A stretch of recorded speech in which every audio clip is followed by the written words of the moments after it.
In this video, I'm going to be making this, a tree trunk terrarium, because I want to bring a little bit of into my room. So what do you need to make your very own?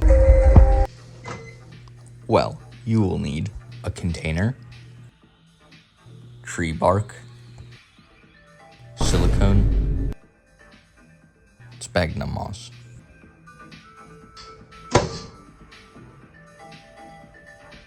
Now it's time to cut the wood to size. To do this, you could just measure it, but if you're anything like me, that just leads to disappointment. So I prefer to just eyeball it instead.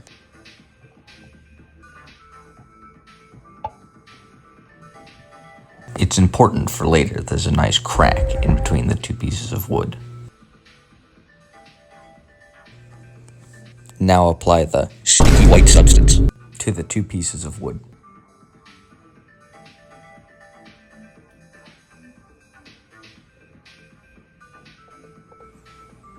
"24 hours later, after a restful night of sleep, the silicone was cured." Substrate time. Sphagnum moss is renowned for its excellent substrate properties, but due to its inherent lack of nutritional value, it's imperative that we supplement it with a suitable fertilizer.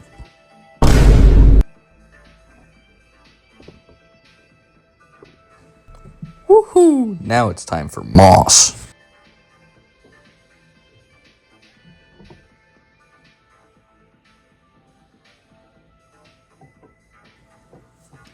Pro tip: getting closer to the ground will help you find moss.